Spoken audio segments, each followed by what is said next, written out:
Hello friends, എല്ലാവർക്കും നമസ്കാരം. നിങ്ങൾ ഏവരും കാത്തിരിക്കുന്ന രേവതിയുടെയും സച്ചിയുടെയും നാളത്തെ വിശേഷത്തിലേക്ക് എല്ലാ കൂട്ടുകാർക്കും സ്വാഗതം.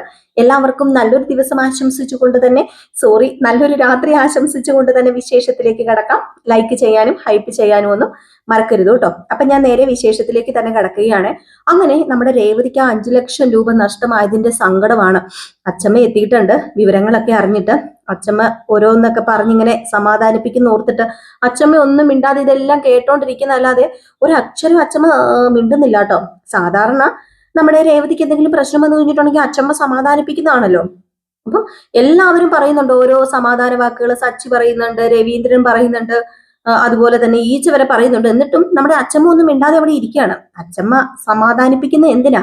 അച്ഛമ്മ ചെയ്ത ഉപകാരം എത്രയാണെന്ന് രേവതിയും സച്ചിയും കേട്ടാൽ തന്നെ രേവതിക്കും സച്ചിക്കും എന്താ പറയുക, അത്രമാത്രം സന്തോഷവും സമാധാനവും ആകും. അപ്പൊ അങ്ങനെ ആരായിരിക്കും ആ പണം കൊടുത്ത സ്ത്രീ എന്ന് അറിയാതെയാണ് ഇങ്ങനെ വട്ടം ചുറ്റുന്നത്. അപ്പം ഈച്ച പറഞ്ഞു, ഞാനൊരു ക്ലൂ തരാം. അങ്ങ് എന്താ പറയാ, നമ്മുടെ അച്ഛമ്മയുടെ കാര്യങ്ങളൊക്കെ പറയാണ്. അതായത് അച്ഛമ്മയുടെ നാട്ടിനെ കുറിച്ചും കൃഷിനെ കുറിച്ചും ഒക്കെ പറഞ്ഞു. അപ്പോഴത്തേക്കും തന്നെ നമ്മുടെ സച്ചിക്ക് സംശയം തോന്നി. സച്ചി പെട്ടെന്ന് തന്നെ എണീറ്റു. എന്താ ഈച്ച നീ പറയുന്നത്? അപ്പം അച്ഛമ്മയാണോ പൈസ കൊടുത്തത്? അച്ഛമ്മയാണോ ആ പൈസ ആ പൂക്കടക്കാരന് കൊടുത്തത്? അച്ഛമ്മ തന്നെയാ എന്ന് പറഞ്ഞപ്പോഴത്തേക്കും നമ്മുടെ ചന്ദ്രയുടെ കണ്ണൊക്കെ പോകുന്ന പോക്കൊന്ന് കാണണം കേട്ടോ. ചന്ദ്ര കണ്ണൊക്കെ ഇങ്ങനെ മിഴിച്ചിട്ട് ശ്വാസം വലിച്ചു കയറ്റി നിൽക്കുകയാണ്. ഇപ്പൊ ശ്വാസം പുറത്തേക്ക് എടുത്തില്ല ചന്ദ്ര ചത്തുപോകും. അതുപോലെ അന്തം വിട്ട് കുന്തം പോലെ നിൽക്കുക. ഇപ്പൊ നമ്മുടെ അച്ഛമ്മ പറഞ്ഞു, അത് പിന്നെ നീ എന്താ സച്ചി ഓർത്തത്? എടാ, എന്തെങ്കിലും ഒരു പ്രശ്നം വന്നു കഴിഞ്ഞാല് വാ തുറന്ന് നിനക്കൊന്ന് പറയത്തില്ലേ സച്ചി? എടി രേവതി, നിനക്കിട്ട് ഞാൻ വെച്ചിട്ടുണ്ട്. ദേ, ഇവിടെ എല്ലായിടത്തും നടന്ന് നീ പൈസ ചോദിച്ച സമയം കൊണ്ട് എന്നോട് ചോദിക്കുകയായിരുന്നെങ്കിൽ ഞാൻ പൈസ തരത്തില്ലായിരുന്നോ എന്ന്. അപ്പോഴത്തേക്കും നമ്മുടെ രേവതി വീണ്ടും കരയാൻ തുടങ്ങി. അച്ഛമ്മേന്നും പറഞ്ഞിട്ട് കരയാൻ തുടങ്ങിട്ടോ. അത് പിന്നെ അച്ഛമ്മയെ ബുദ്ധിമുട്ടിപ്പിക്കണ്ടല്ലോ എന്ന് ഓർത്തിട്ട് അച്ഛമ്മേനെ ഈ വയസ്സാം കാലത്ത് ബുദ്ധിമുട്ടിച്ച് കഴിഞ്ഞിട്ടുണ്ടെങ്കിൽ ദൈവം ഞങ്ങളോട് പൊറുക്കുവോ എന്നൊക്കെ ചോദിച്ചു കഴിഞ്ഞപ്പോ, എന്നിട്ട് ഇപ്പൊ എന്താ പറ്റിയത്? ഇപ്പൊ എന്തു പറ്റി? ഇതാ പറഞ്ഞത്, ചെയ്യേണ്ട രീതിയിൽ ചെയ്യണമെന്ന്. ഇല്ലെങ്കിൽ ഇങ്ങനെയൊക്കെ സംഭവിക്കും. ഇനിയിപ്പം ആ വർക്ക് രേവതി നീ തന്നെ ചെയ്യണം. അതെന്റെ ഒരു ആഗ്രഹമാ. പിന്നെ എനിക്ക് ആ പെണ്ണിനെ ഒന്ന് കാണണം. നീ പറഞ്ഞില്ലേ നിനക്ക് എതിരായിട്ട് നിന്ന ഹേമാന്നങ്ങാണ്ട് പേരുള്ള ആ പെണ്ണ്, അവളെ എനിക്ക് കണ്ട് 2-4 വർത്താനം പറയണം. ആ പൈസ അവളാണ് തട്ടിയെടുത്തതെങ്കിൽ ആ പൈസ നമുക്ക് കിട്ടിയിരിക്കണം. അതെ, ഈ അച്ഛമ്മയുടെ ഒരു എന്താ പറയാ, ഈ അച്ഛമ്മ ഒരു ശപഥം ചെയ്യുന്നതാണ്. സച്ചി, നീ വേണം എനിക്കത് സാധിച്ചു തരാനായിട്ടെന്ന്. അപ്പോഴത്തേക്കും അങ്ങോട്ട് ചന്ദ്ര തുടങ്ങിയില്ലേ, ഒരുത്തിയുടെ ശപഥം കഴിഞ്ഞതേ ഉള്ളൂ, ഇനി ഇതേ ഇപ്പൊ അമ്മ ശപഥം കൊണ്ട് വന്നേക്കാണെന്ന് ചോദിച്ചപ്പോഴത്തേക്കും, മിണ്ടാതിരിക്കട്ടെ നീ അവിടെ. നിന്നോട് ആരെങ്കിലും എന്തെങ്കിലും ചോദിച്ചോ? ഇടി ഇന്നാണ് കൊണ്ടുകൂടി നിനക്ക്. ഞാന് ഒന്നും മിണ്ടാതിരുന്നപ്പോ നീ എന്താ ഓർത്തത്? ഞാന് നിന്നെ സപ്പോർട്ട് ചെയ്തിരിക്കുകയാണെന്നോ? നീ എന്താടി പറഞ്ഞത്? ഈ പെങ്കൊച്ചിപ്പം പോയി അടുക്കളയിൽ കയറണം അല്ലെ? അവള് ആണെങ്കില് പൈസയും പോയി അത്രയ്ക്കും ബുദ്ധിമുട്ട് അനുഭവിച്ച് വളരെയധികം സമാധാനം ഇല്ലാതെ, അതും കൈയും മുറിഞ്ഞ് ഇരിക്കുന്ന സമയത്ത് അവള് അടുക്കളയിൽ പോയി പണി ചെയ്യണോ അല്ലേടി? ഇവിടെ വന്നേടി, നീ എണീക്കടി. നീ അങ്ങനെ ഇവിടെ സുഖിച്ചിരിക്കണ്ട. ഇന്നത്തെ കഞ്ഞിയും കറിയും എല്ലാം വെക്കേണ്ടത് ചന്ദ്രേ നീ തന്നെ ആയിരിക്കണം. രേവതി ഇന്ന് അടുക്കളയിൽ കയറി പോയേക്കരുതെന്ന് പറഞ്ഞപ്പോ രേവതി പറഞ്ഞു, അത് സാരമില്ല അച്ഛമ്മേ, ഞാൻ വെച്ചോളാം. അതിനിപ്പോ എന്താ പ്രശ്നം ഇരിക്കുന്നത്? ദേ, ഇത് കണ്ടില്ലേ, മുട്ടൊന്ന് ശകലം ഒരഞ്ഞേ ഉള്ളൂ. അതിന് പ്രശ്നമൊന്നുമില്ല. പക്ഷെ ആരും കുത്തി നോവിക്കാതിരുന്നാൽ മാത്രം മതി. ഞാൻ എത്ര പണി വേണമെങ്കിലും ചെയ്തോളാം അച്ഛമ്മേ, അതിനെനിക്ക് പ്രശ്നമൊന്നുമില്ല. പക്ഷെ കുത്തി വേദനിപ്പിക്കുമ്പോഴുണ്ടാകുന്ന വേദന ഉണ്ടല്ലോ, അത് വല്ലാത്തൊരു വേദന തന്നെയാന്ന് പറഞ്ഞപ്പോഴത്തേക്കും, ഇവളിനി കുത്തി വേദനിപ്പിക്കാൻ ഇങ്ങോട്ട് വരട്ടെ. രവീന്ദ്ര, നിന്നോട് ഞാൻ പറഞ്ഞിട്ടുണ്ടോ ഇവിടെ എന്തെങ്കിലും നടന്നു കഴിഞ്ഞ് ആ സെക്കൻഡിൽ എന്നെ വിളിച്ചു പറയണമെന്ന്. എന്നിട്ട് നീ എന്താടാ വിളിച്ചു പറയാതിരുന്നത് എന്ന് ചോദിച്ചപ്പോഴത്തേക്കും, എന്റെ പൊന്നമ്മേ, എന്നെ ഇങ്ങനെയൊന്നും എന്നെ പറയാതെ, ഞാൻ മടുത്തതാ. ഇവളോട് ഞാൻ എന്ത് പറയാനാ? അല്ലെങ്കിൽ അവിടെ കിടക്കുന്ന അമ്മ ഇവിടെ വന്നിട്ട് എന്ത് കാട്ടാനാ? ഇത്രയും നാളായിട്ട് എന്തെങ്കിലും കാണിച്ചിട്ട് എന്തിനെങ്കിലും മാറ്റം സംഭവിച്ചിട്ടുണ്ടോ? ഇല്ലല്ലോ. ഇനി എന്ത് മാറ്റം സംഭവിക്കാനാന്ന് പറഞ്ഞപ്പോഴത്തേക്കും, ഞാൻ മാറ്റിയെടുക്കണുണ്ട്, ഞാൻ മാറ്റിയെടുത്തിട്ടേ ഇവിടെ നിന്ന് പോകുന്നുള്ളൂ എന്നിങ്ങനെ പറഞ്ഞു കേട്ടോ. അപ്പോഴത്തേക്കും നമ്മുടെ രേവതിയോട് പറയുന്നുണ്ട്, മോളൊരു കാര്യം ചെയ്യാം, പൂക്കടയിലേക്ക് പോയി പൂവിനുള്ള ഓർഡറൊക്കെ കിട്ടിയല്ലോ, ഇനിയിപ്പം ബാക്കി കാര്യങ്ങളൊക്കെ സെറ്റ് ആക്കിക്കോ. ഈ ഓർഡർ മോൾക്ക് തന്നെയാണെന്ന്. ഏതായാലും ഈ വിവരം നമ്മുടെ ഹേമ അറിയാണ് കേട്ടോ. അങ്ങനെ ഹേമേനെ വിളിച്ച് ചന്ദ്ര വിളിക്കാം. ചന്ദ്ര മാറി നിന്ന് പാത്തും പതുങ്ങി നിന്ന് അവിടെ അല്ല നിന്ന് വിളിക്കുന്നതെന്ന് തോന്നുന്നു കേട്ടോ. നമ്മുടെ ചന്ദ്ര വിളിക്കുന്നത് ഹാമയുടെ അടുത്ത് പോയിട്ടാന്ന് തോന്നുന്നു. കാരണം അവിടെ അച്ഛമ്മ ഉള്ളത് കൊണ്ട് വിളിക്കാന് നല്ല സൗകര്യമല്ലല്ലോ, അസൗകര്യമാണല്ലോ. അപ്പൊ അതുകൊണ്ട് നേരെ ഭാമയുടെ അടുത്ത് ചെന്നു. ഭാമയുടെ അടുത്ത് ചെന്നിട്ട് നമ്മുടെ ഭാമയോട് കാര്യങ്ങളൊക്കെ പറഞ്ഞു. ചന്ദ്ര എടി, അപ്പം ചന്ദ്രനെ കണ്ട ഉടനെ കയറി വാ ചന്ദ്ര എന്ന് പറഞ്ഞ് ഭാമ വിളിച്ച് കയറ്റി അകത്തിരുത്തി. എന്തായി കാര്യങ്ങളൊക്കെ എന്ന് ചോദിച്ചപ്പോഴത്തേക്കും, ഓ എന്താകാനാ, ആ മറ്റവളുണ്ടല്ലോ, ആ എറണം കെട്ടവള്, അവക്കെ ആ ഓർഡർ കിട്ടിന്ന് പറഞ്ഞപ്പോഴത്തേക്കും, അല്ല നീയല്ലേ കുറച്ചു നേരം മുമ്പ് വിളിച്ചു പറഞ്ഞത് അവളുടെ പൈസ എങ്ങാണ്ട് ഹേമയുടെ ആൾക്കാർ തട്ടിക്കൊണ്ട് പോയെന്നോ, അതുകൊണ്ട് ഇനി ഓർഡർ കിട്ടത്തില്ലെന്നോ അവക്ക്, അങ്ങനെയൊക്കെ വിളിച്ചു പറഞ്ഞിട്ട്. ആ അതൊക്കെ ആയിരുന്നു സംഭവം. ലാസ്റ്റ് എല്ലാം മാറി മറിഞ്ഞു. ആ തള്ള ഇങ്ങ് വന്നില്ലേ എല്ലാം മാറ്റി മറിക്കാനായിട്ടാ. ആ തള്ളക്ക് എന്തിന്റെ കേടായിരുന്നു ചോദിച്ചപ്പോ, ഏത് തള്ള, എന്ത് കാര്യമാ ചന്ദ്രൻ നീ പറയുന്നത്, ആരുടെ കാര്യമാ, ഏത് തള്ളയാ? എന്റെ അമ്മായിയമ്മ തള്ള, രവിയേട്ടന്റെ അമ്മ അങ്ങ് വന്നു നാട്ടീന്ന്. എന്നിട്ടേ 5 ലക്ഷം രൂപയല്ല, അതിന്റെ പുറമെ ഒരു 1.5 ലക്ഷം രൂപയും കൂടെ കൊടുത്തു. പൂക്കടയിൽ കൊണ്ടുപോയി. ഇനിയിപ്പൊ എന്ത് ചെയ്യാനാന്നാ എനിക്കൊരു എത്തും പിടിയും കിട്ടാത്തത്. ആ ഹേമയാണെങ്കിൽ ഒരു വിധത്തിൽ 5 ലക്ഷം രൂപ തട്ടിയെടുത്തോണ്ട് പോയത്. ഇനിയിപ്പൊ ഞാൻ ആ ഹേമയോട് എന്ത് പറയും?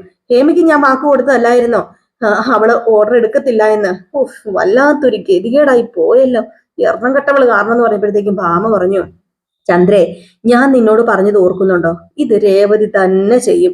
സച്ചിൻ രേവതിയും ഒരു കാര്യത്തിന് ഇറങ്ങി പുറപ്പെട്ടു കഴിഞ്ഞാൽ അത് ചെയ്തിരിക്കും. അത് ഇതുവരെ നിനക്ക് മനസ്സിലായില്ലെങ്കിൽ ഞാൻ എന്താ ചന്ദ്രൻ നിന്നോട് പറയേണ്ടത്? അവരുടെ ഭാഗത്ത് സത്യം കാണും. സത്യമേ ജയിക്കൂ, സത്യം മാത്രമേ ജയിക്കൂ, അത് നീ ഓർക്കണം ചന്ദ്ര എന്ന് പറഞ്ഞപ്പോഴത്തേക്കും, ഓ നീ അല്ലെങ്കിലും അവരുടെ ഗുണപതിവാരം പറയാനായിട്ട് തന്നെയാണല്ലോ നിൽക്കുന്നത്.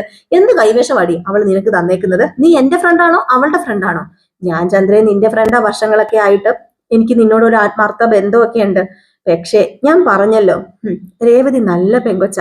നിന്റെ വീട്ടിൽ 3 മരുമക്കൾ കയറി വന്നില്ലേ, അതില് ഏറ്റവും നല്ല പെങ്കൊച്ച് രേവതി തന്നെയാന്ന് പറഞ്ഞപ്പോ, ഓ പിന്നെ രേവതി മിണ്ടിപ്പോകരുത് നീ. ഞാൻ രേവതിനെ കുറിച്ച് ഇവിടത്തെ എന്താ പറയാ പുരാണം കേൾക്കാനൊന്നും അല്ല വന്നത്, രേവതി പുരാണത്തിനല്ല ഞാൻ ഇങ്ങോട്ടേക്ക് വന്നത്. എനിക്ക് എന്തെങ്കിലും ഒന്ന് മാർഗം ഉണ്ടാക്കി താടി ഭാമയെന്ന് പറഞ്ഞപ്പോ, ഞാൻ എന്തുണ്ടാക്കി തരാനാ? ഏതായാലും ഞാനിനി ആ ഹേമയോട് എന്ത് പറയും, എനിക്കൊരു എത്തും പിടിയും കിട്ടുന്നില്ലല്ലോ എന്ന് പറഞ്ഞു. ഈ സമയത്ത് എന്ത് ചെയ്യുന്നു, ഹേമ വീണ്ടും ആ ഓർഡർ പിടിച്ചില്ലേ, അല്ല അതെ സോറി ഓർഡർ കൊടുത്തില്ലേ, ആ സാറിന്റെ അടുത്തേക്ക് ചെല്ലാണ് കേട്ടോ. അങ്ങനെ ആ സാറിന്റെ അടുത്തേക്ക് ചെന്നിട്ട്, ആ സാറേ അപ്പൊ ഞാൻ തന്നെയല്ലേ ഓർഡർ ചെയ്യേണ്ടതെന്ന് ചോദിച്ചപ്പോ, എന്താ ഹേമ ഇപ്പൊ വന്നതെന്ന് ചോദിച്ചു. നീ പറയുന്നൊന്നും എനിക്ക് മനസ്സിലാവുന്നില്ലോ എന്ന് പറഞ്ഞപ്പോ, അല്ല അവള് ഓർഡർ ക്യാൻസൽ ചെയ്തല്ലോ, അപ്പൊ ഞാനാണല്ലോ ഇനിയിപ്പം ഈ ഓർഡർ ഏറ്റെടുക്കേണ്ടത്. അതുകൊണ്ട് ഞാൻ ഇങ്ങോട്ടേക്ക് വന്നത്. ആ ഓർഡർ എനിക്ക് തന്നോളൂ. ഇനിയിപ്പൊ വേറെ ആരും ഇവിടെ ഈ ഓർഡർ എടുക്കാനില്ലല്ലോ, ഞാൻ മാത്രമല്ലേ ഉള്ളൂ. ഏതായാലും നിങ്ങൾ എന്നോട് എന്തൊക്കെ ചെയ്താലും ഞാൻ ക്ഷമിച്ചിരിക്കുന്നു. ആ ഓർഡർ ഞാൻ സ്വീകരിക്കും. കാരണം ഇതെന്റെ ഇമേജിന്റെ പ്രശ്നമാണെന്ന് പറഞ്ഞപ്പോഴത്തേക്കും, അല്ല ഹേമ പറയുന്നതൊന്നും എനിക്ക് മനസ്സിലാവുന്നില്ല. അല്ല രേവതി ക്യാൻസൽ ചെയ്തില്ലേ? അവളുടെ കയ്യിൽ പൈസ വല്ലതും ഉണ്ടോ? ഉള്ള പൈസ ഏതോ കള്ളന്മാര് തട്ടിയെടുത്തോണ്ട് പോയെന്നാ പറഞ്ഞു കേട്ടത്. അപ്പൊ പിന്നെ എന്ത് ചെയ്യാനാ? വേറെ ഓർഡർ കൊടുക്കാനും പറ്റത്തില്ലല്ലോ നിങ്ങൾക്ക്, വേറെ ആരും ഇല്ലല്ലോ ഇവിടെ നടത്തുന്ന ഓർഡർ പിടിക്കാനായിട്ട്, പിന്നെ ഞാനല്ലേ ഉള്ളൂ. അല്ലെങ്കിലും അവൾ ഓർഡർ ചെയ്തില്ലെങ്കിൽ, അവൾ ഓർഡർ ക്യാൻസൽ ചെയ്താൽ എനിക്ക് തരാന്ന് പറഞ്ഞിട്ടുണ്ടായിരുന്നല്ലോ എന്ന് പറഞ്ഞപ്പോഴത്തേക്കും, ഹേമേ ആദ്യം നീ ഒരു കാര്യം കേക്ക്. അവള് ഓർഡർ ക്യാൻസൽ ചെയ്തെന്ന് ആരാ പറഞ്ഞത്? അവൾ ഇന്നും എന്നെ വിളിച്ചായിരുന്നു. അവൾ ഇന്നും എന്നെ വിളിച്ചിട്ട് ഓർഡറിന്റെ കാര്യം പറഞ്ഞായിരുന്നു. അവള് പൂ ഇറക്കാൻ വേണ്ടി പൈസ കൊടുത്തെന്നും എല്ലാ കാര്യങ്ങളും പറഞ്ഞായിരുന്നു. അവർ ഇന്ന് തന്നെ പൂ ഇറക്കുന്നും പറഞ്ഞായിരുന്നു പറഞ്ഞപ്പോഴത്തേക്ക്, അവൾ ഇന്ന് പൂ ഇറക്കുന്നു? ആര്? അതൊക്കെ നിങ്ങൾ ചുമ്മാ പറഞ്ഞായിരിക്കും. അവളുടെ കയ്യിൽ പൈസ ഇല്ലാതെ അവൾ എവിടെ നിന്ന് പൂ ഇറക്കാനാ?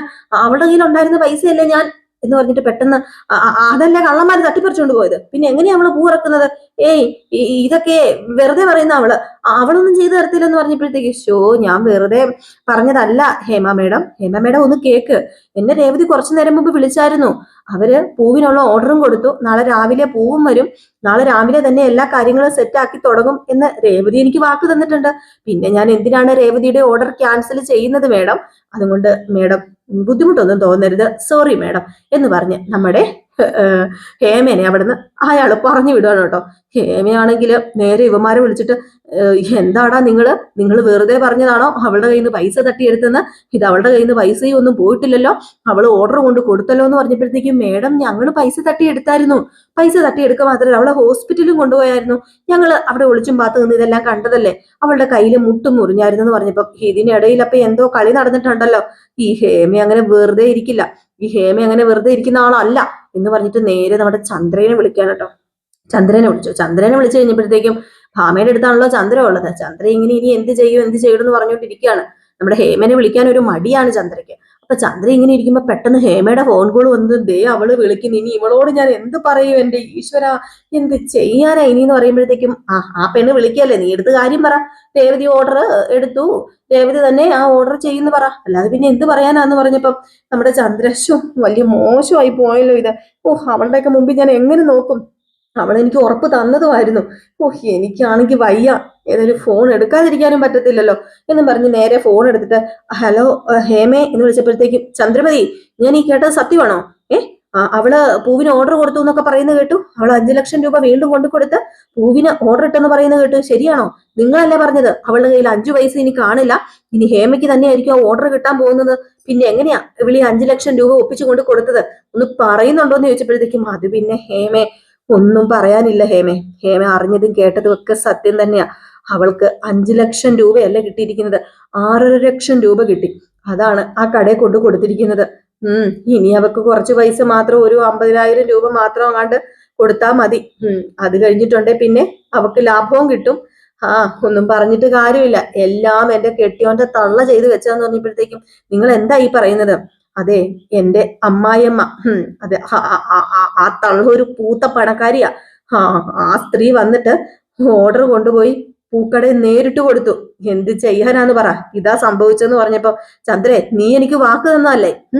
നീ വാക്ക് തന്നതനുസരിച്ചല്ലേ ഞാൻ മുന്നോട്ടേക്ക് അത് വിശ്വസിച്ചിട്ടല്ലേ പോയതെന്ന് പറഞ്ഞപ്പോ ഞാൻ പറയാനുള്ളത് പറഞ്ഞു ഹേമ. എനിക്ക് വേറൊന്നും ചെയ്യാൻ പറ്റിയില്ല. ഞാനും ഇപ്പൊ വല്ലാത്ത ബുദ്ധിമുട്ടി തന്നെയാ. എന്തെങ്കിലും ചെയ്യാൻ പറ്റുമെങ്കിൽ ഹേമ എന്തെങ്കിലും ചെയ്യ്, അല്ലാതെ ഇപ്പൊ ഞാൻ എന്ത് പറയാനാ എന്ന് പറഞ്ഞിട്ട് ചന്ദ്ര ഫോൺ കട്ട് ചെയ്തു കേട്ടോ. ചന്ദ്ര എന്നിട്ട് ഇങ്ങനെ ആകാശത്ത് നോക്കിയിരിക്കുകയാണ്. എന്റെ ദൈവമേ, ഇനിയിപ്പം രേവതിയുടെ അഹങ്കാരം കാണണം, രേവതിക്ക് കൈയും കാലും മുളയ്ക്കുന്നത് കാണണം, രേവതി മേളിൽ വീട് വെക്കുന്നത് കാണണം. അയ്യോ, എല്ലാം കൂടെ നമ്മുടെ ചന്ദ്രയ്ക്ക് അങ്ങോട്ട് വയ്യ കേട്ടോ, ഒട്ടും വയ്യ. ഏതായാലും ഈ സമയത്ത് അവളിത് ചെയ്യത്തില്ല, അവളെ ഞാൻ ഇന്ന് കൊല്ലും കുത്തും മാതെന്ന് പറഞ്ഞുകൊണ്ട് ഹേമ. ഈ സമയത്ത് നമ്മുടെ അച്ഛമ്മയും സച്ചിയും രേവതിയും കൂടെ തീരുമാനിക്കാണ് കേട്ടോ.